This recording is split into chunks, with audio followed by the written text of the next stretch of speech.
Sebuah kisah mahakarya terbaik dari Esa Mintarja yang sangat populer di masanya, berlatar belakang kerajaan Singasari. Dengan bangga kami persembahkan kepada sahabat Permata TV tercinta semuanya, dengan judul Kisah Pelangi di Langit Singasari.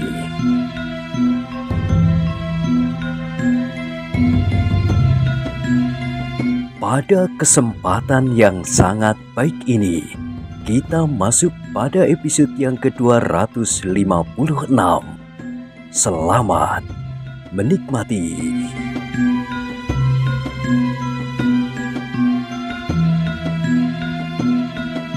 Pada episode sebelumnya telah diceritakan, maka mumpung matahari belum mulai tinggi, setelah minta diri kepada Ki Buyut Panawijen, Mahesa Agni dan orang-orang Panawijen, berangkatlah Ken Arok, Kebu Ijo beserta rombongannya meninggalkan Padang Karautan.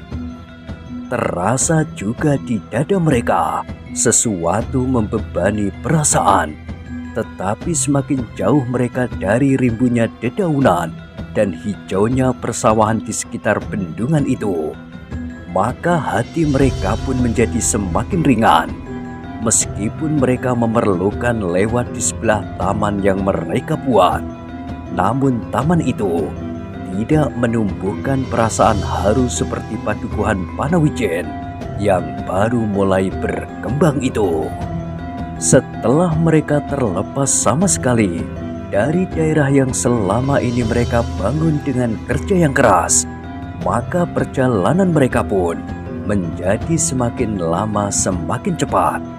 Beberapa orang berkuda mendapat tugas untuk mendahului perjalanan dan menyampaikan kepada aku Tunggul Ametung bahwa prajurit-prajurit Tumapel yang berada di Padang Karautan telah berada di perjalanan, memenuhi perintah aku Tunggul Ametung kembali ke pusat pemerintahan setelah menunaikan kerja mereka yang besar, yang tidak kurang arti serta nilainya daripada bertempur di medan peperangan. Sebuah bendungan yang besar telah dibangun, sebuah petamanan yang paling besar dan paling indah di seluruh Tumapel, di tengah-tengah padang yang semula padang rumput yang buas dan liar. Namun kini padang itu justru merupakan daerah yang masih menyimpan terlampau banyak kemungkinan untuk menjadikan padukuhan baru itu berkembang sejauh-jauhnya. Prajurit-prajurit Tumapel itu setelah lepas dari Padang Karautan yang panas seperti membakar punggung, ternyata telah hampir melupakan perasaan yang membebani hati mereka tentang padukuhan baru serta taman yang hijau di tengah-tengah padang yang kering kekuning-kuningan. Kini perasaan mereka telah dicekam oleh waktu mendatang yang singkat. Mereka mungkin perlu bermalam semalam di perjalanan apabila mereka memerlukan beristirahat setelah mereka dipanggang di bawah teriknya matahari di Padang Karautan. Tetapi apabila mereka menghendaki, maka mereka dapat meneruskan perjalanan. Meskipun jauh malam, namun mereka akan dapat langsung mencapai Tumapel. Ternyata prajurit-prajurit yang sebagian terbesar telah dibakar oleh kerinduan mereka terhadap keluarga yang mereka tinggalkan, memilih berjalan terus sesuai dengan keadaan mereka. Sebagai seorang prajurit, maka betapapun lelahnya, namun mereka masih juga mampu berjalan dengan dada tengadah, merambat perlahan-lahan mendekati pusat tanah Tumapel.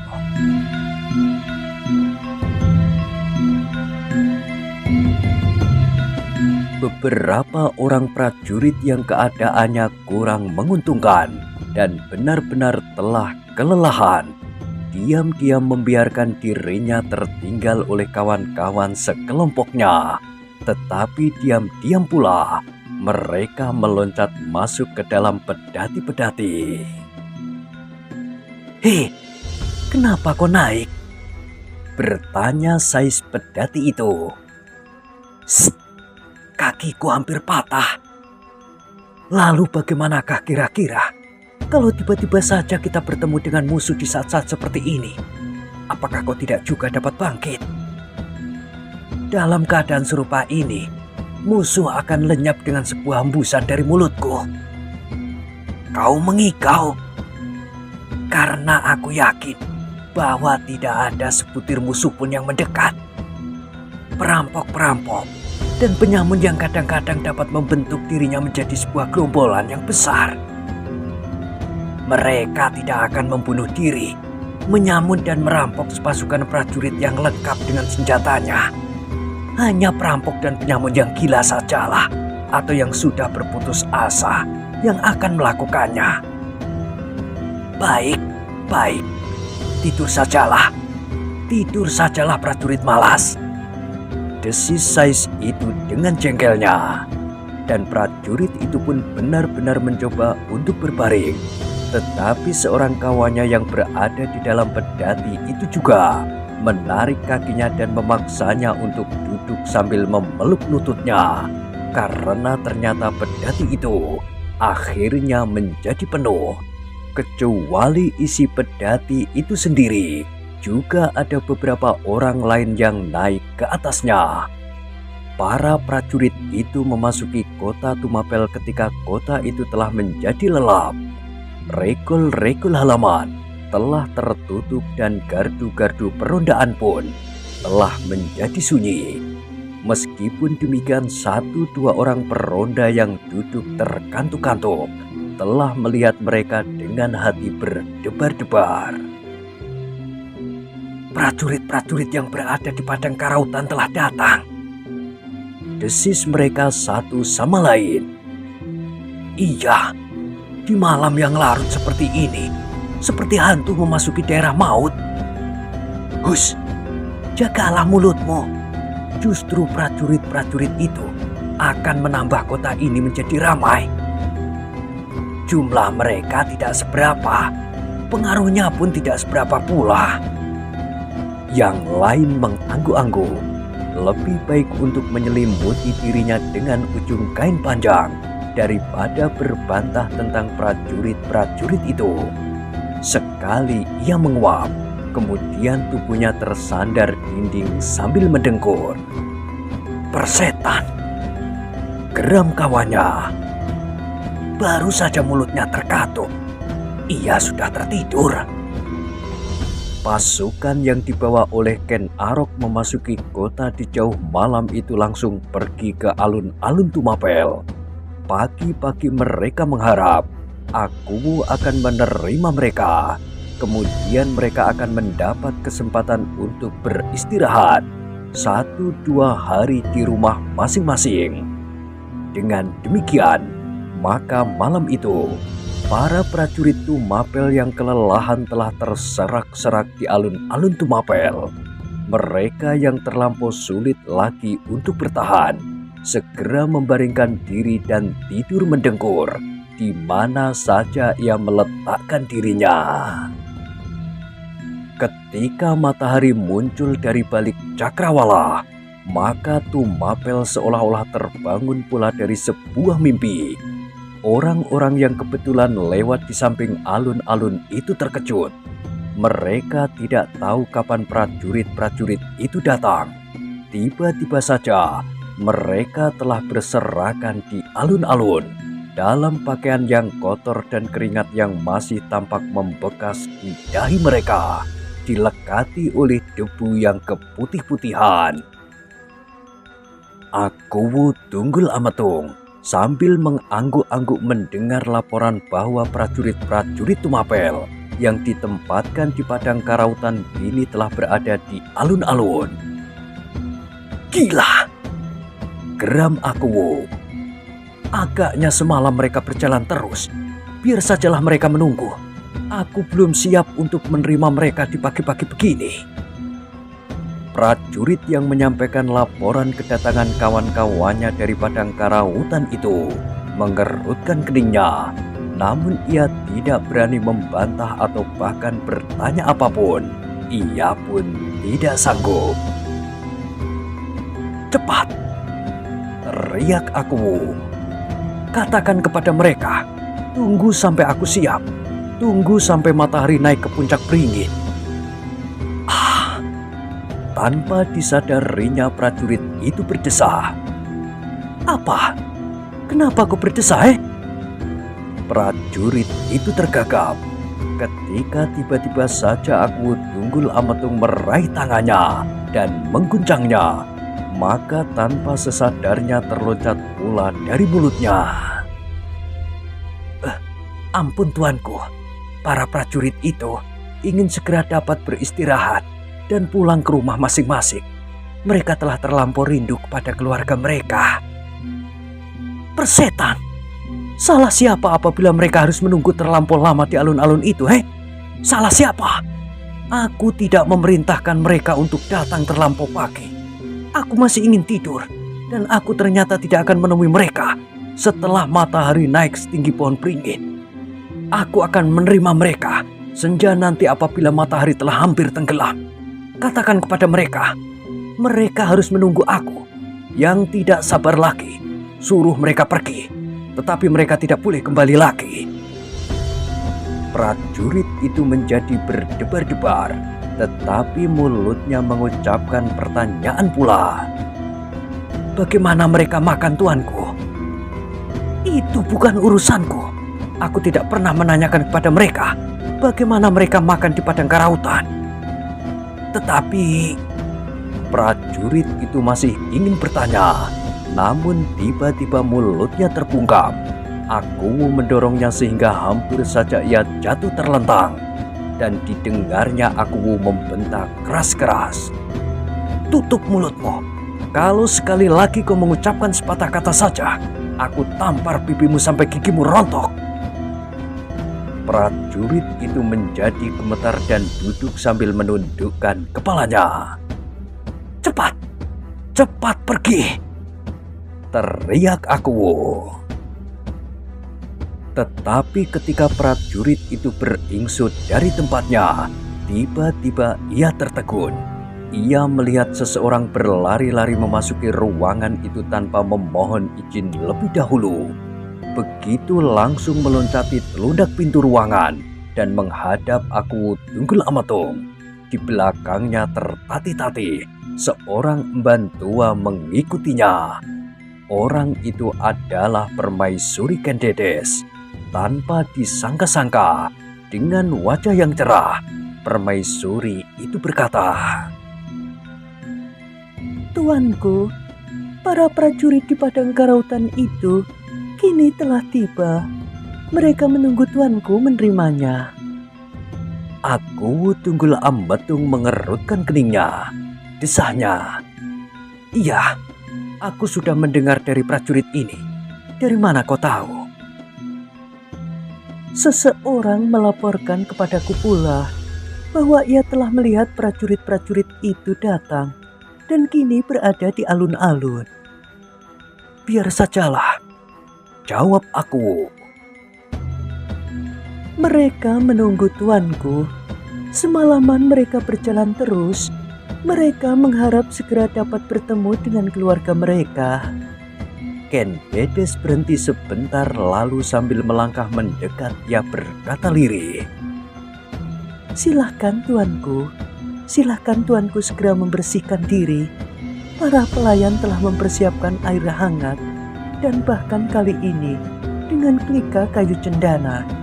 Silahkan tuanku, hamba telah siap untuk ikut bersama tuanku menerima para prajurit itu." Aku menarik nafas dalam-dalam.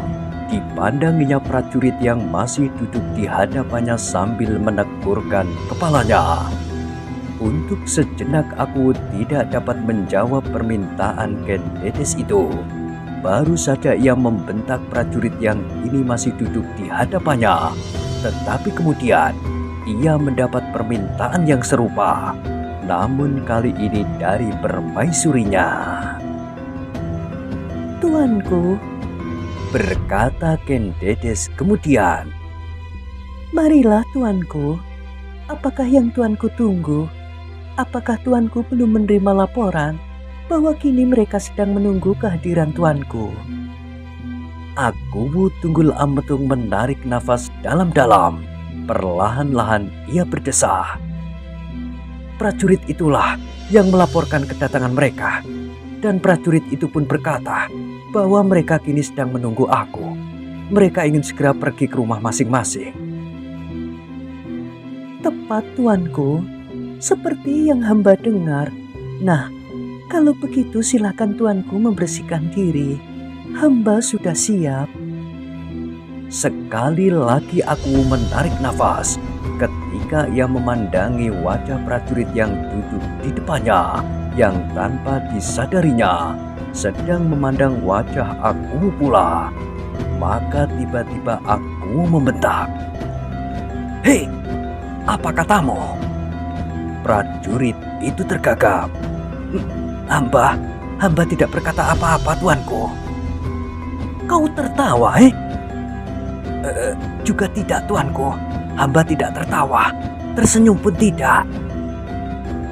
Aku memandang wajah prajurit itu dengan tajamnya, dan prajurit itu pun segera menunduk dalam-dalam. Tetapi sebenarnya lah bahwa ia tertawa di dalam hati. Aku yang memerintahkan kepadanya untuk memberitahukan bahwa prajurit-prajurit di alun-alun itu akan diterima sesudah senja. Kini agaknya terpaksa merubah pendiriannya karena permintaan permaisurinya. Melihat sikap aku terhadap prajurit itu, Ken Dedes menjadi heran. Ia sudah terlampau biasa melihat aku membentak-bentak, tetapi sikapnya kali ini menumbuhkan kegelian di dalam hatinya, dan tanpa sesadarnya ia bertanya, "Kenapa dengan prajurit itu, tuanku?" Aku menggeleng. Jawabnya, "Tidak apa-apa." "Kenapa ia tertawa atau tersenyum?" Apakah ia tertawa atau tersenyum?" "Tidak. Tetapi kenapa tuanku bertanya demikian?" Sekali lagi aku menggeleng. Katanya, Tidak apa-apa." Lalu kepada prajurit itu ia berteriak, Pergi cepat." Prajurit itu membungkuk dalam-dalam, kemudian beringsut ke pintu perlahan-lahan. Sebenarnya ia masih ingin mendengar keputusan aku Tunggul Ametung. Apakah ia akan menerima sekarang sesuai dengan permohonan permaisurinya, atau tetap pada pendiriannya menerima prajurit-prajurit itu setelah senja. Tetapi yang didengarnya adalah bentakan aku itu lagi, "Cepat pergi!" Prajurit itu terpaksa dengan tergesa-gesa keluar dari dalam bilik itu. Tetapi ia tidak langsung pergi ke alun-alun. Sejenak ia duduk agak jauh di sudut halaman. Mungkin ia mendapat kesan apakah aku akan segera pergi atau tidak. Tetapi ia sama sekali tidak melihat apapun yang dapat memberinya jawaban. Apakah aku akan segera pergi atau tidak? Yang dilihatnya hanyalah beberapa orang pelayan lewat sambil membawa beberapa macam peralatan mandi untuk aku Tunggul Ametung. Desah prajurit itu. Aku tidak berani bertanya lagi. Perlahan-lahan prajurit itu berdiri dan berjalan dengan malasnya. Langkahnya tertegun ketika seseorang menyapanya. "Hei, apa yang kau cari di sini?" Ketika prajurit itu berpaling, dilihatnya seorang juru taman yang muncul dari balik regol sambil membawa sapu lidi. "Sawo kecik," sahut prajurit itu. Juru taman itu menjadi heran. bukankah ini bukan musimnya? Oh, tanpa sesadarnya, prajurit itu menengadahkan wajahnya. Dilihatnya batang sawo kecil itu sedang berbunga. Maka gumamnya, "Aku mencari bunga sawo kecil." Juru taman itu menjadi semakin heran, tetapi ia tidak bertanya lagi. Dibiarkannya prajurit itu berjalan tertatih-tatih, menyeret kakinya dengan segan. Apakah jawabku kalau Ken Arok bertanya, kapan aku akan menerimanya? Namun kemudian dijawabnya sendiri.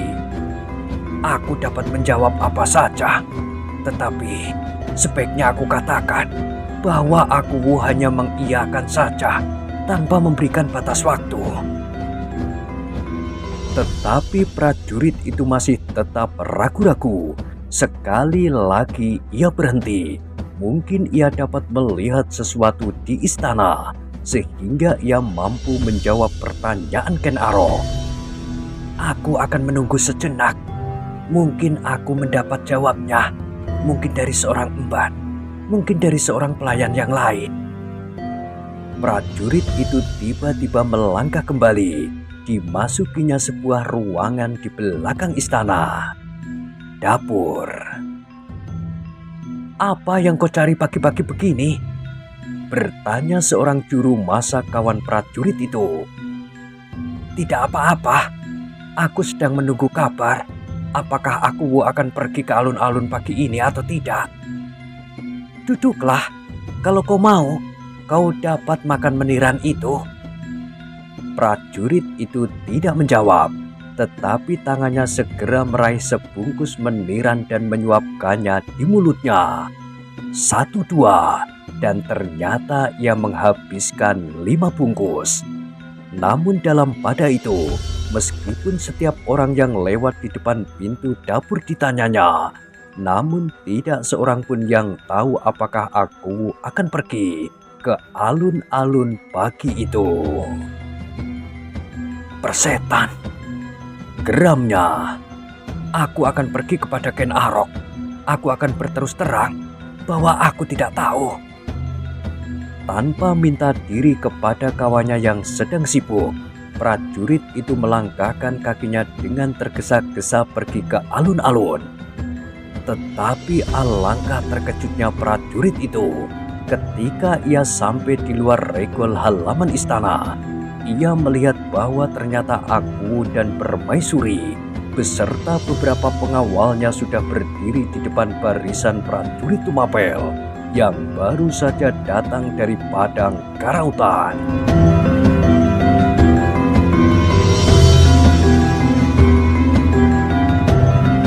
Sejenak prajurit itu terpaku di tempatnya. Ia masih melihat Ken Arok sibuk mengatur prajurit-prajuritnya. Apakah kedatangan aku Tunggul Ametung tidak terduga-duga olehnya?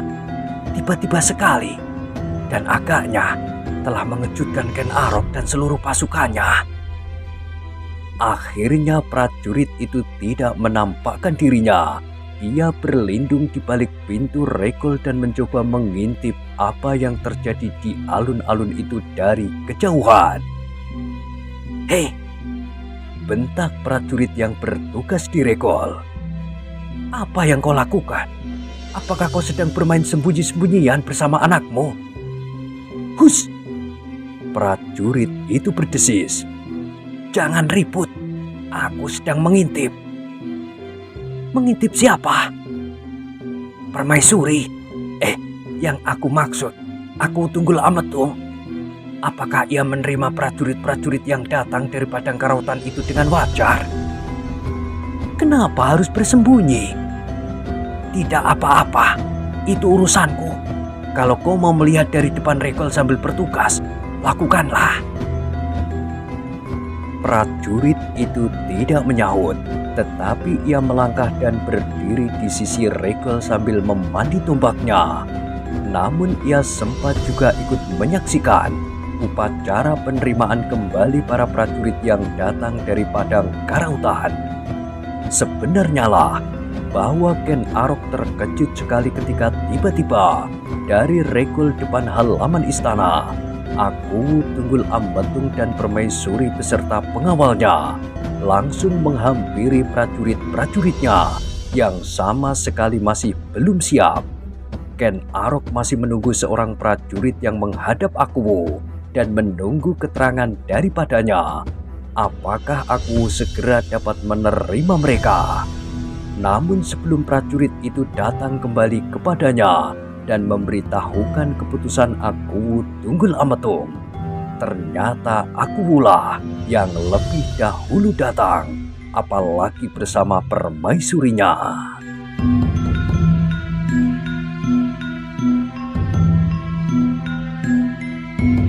Dengan demikian, maka dengan tergesa-gesa ia menyiapkan orangnya dalam barisan yang agak kurang teratur. Tetapi agaknya Akuwu sama sekali tidak mempedulikannya. Meskipun biasanya Akuwu selalu membentak-bentak apabila ia melihat sesuatu yang tidak berkenan di hatinya. Tetapi agaknya kali ini Akuwu sama sekali tidak memperhatikannya. Dari tengah-tengah tangga regol yang agak tinggi, dengan singkat Akuwu berbicara kepada mereka. Ucapan terima kasih yang berlebih-lebihan, dan seterusnya mereka diperkenankan beristirahat. Terlampau singkat, desis Ken Arok di dalam hatinya. Apakah kedatangan kami mengecewakannya? Tetapi menilik wajahnya yang jernih, maka Akuwu tidak kecewa melihat kehadiran kami yang tiba-tiba ini. Apalagi permaisuri. Ya, apalagi permaisuri. Ken Arok mengerutkan keningnya. Apakah hal ini lazim terjadi bahwa permaisuri berdiri di depan barisan yang baru saja datang dari menunaikan tugas di daerah terpencil ini, seperti sepasukan prajurit yang baru saja datang dari medan perang? Tetapi setiap orang yang memegang kekuasaan dapat membuat ketetapan sendiri yang kemudian akan menjadi kebiasaan sampai orang yang berkuasa berikutnya membuat perubahan, berkata Ken Arok di dalam hatinya. Dan sekarang Akuwu Tunggul Ambetung membiasakan diri untuk membawa permaisurinya dalam segala persoalan dan masalah. Ken Arok menarik nafas dalam-dalam. Akuwu yang sudah selesai dengan kata-kata penyambutannya itu masih berdiri di atas tangga regol di depan pasukannya. Ia masih memandangi hampir setiap orang di dalam barisan itu. Kemudian ia berkata kepada Ken Dedes, "Upacara sudah selesai." Ken Dedes mengangguk, tetapi agaknya ia segan untuk segera meninggalkan barisan itu. Permaisuri itu masih saja berdiri sambil mengedarkan pandangannya hilir mudik atas prajurit-prajurit yang berdiri tegang di hadapannya itu dalam 5 jalur. Namun setiap kali pandangan mata permaisuri itu menyentuh pimpinan pasukan yang sedang berbaris itu, terasa sesuatu berdesir tajam. Di depan pasukan yang diam tegang itu berdiri pemimpinnya Ken Arok, dan di belakangnya Ken Arok berdiri Kepu Ijo yang bersungut-sungut.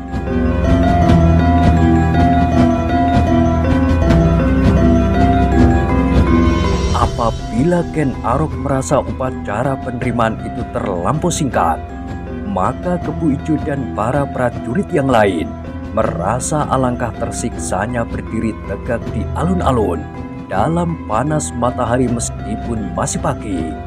Jauh di pinggir alun-alun, beberapa orang yang kebetulan lewat berhenti menonton seperti menonton pertunjukan terbuka. Apalagi setelah kata-kata Akuwu selesai, mereka masih juga harus berdiri membeku. Kenapa Akuwu dan permaisuri itu tidak juga beranjak pergi? Berkata para prajurit itu di dalam hatinya. Upacara sudah selesai, bisik Akuwu sekali lagi kepada permaisurinya. Sahut Ken Dedes. Hanya itu, tuanku tidak mengucapkan terima kasih atas segala jasa-jasa para prajurit itu. Bukankah aku sudah mengatakannya? Ken Dedes berdesah.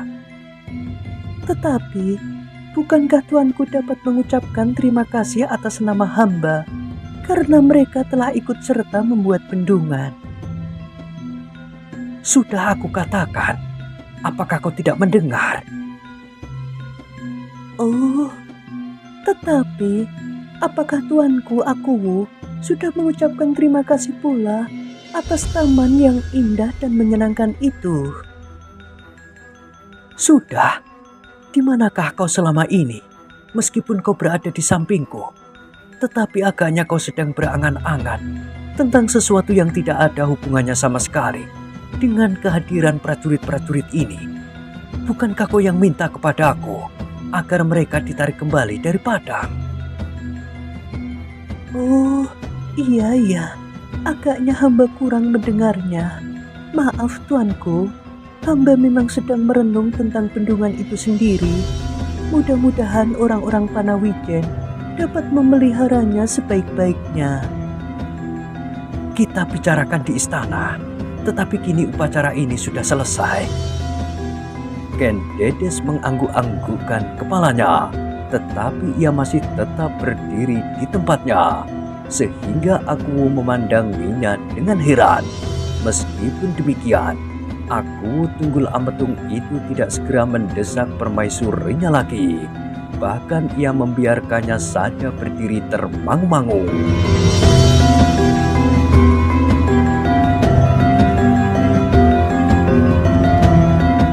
Sejenak keadaan menjadi hening. Akuwu berdiri kaku di samping permaisurinya yang termangu-mangu. Di belakang mereka para pengawal tegak seperti tonggak. Namun dari wajah mereka memancar keheranan di hati. Beberapa dari mereka saling berpandangan, tetapi tidak sepatah kata pun yang terucapkan.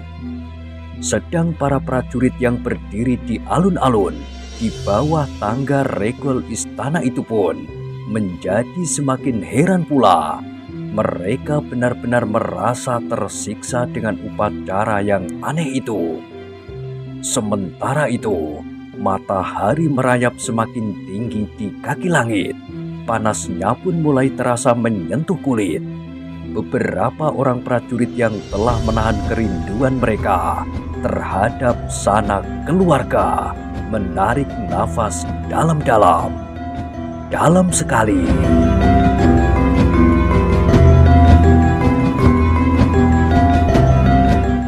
Nah, bagaimanakah kisah selanjutnya? Silahkan ikuti terus kisah Pelangi di Langit Singasari pada episode berikutnya. Sampai jumpa.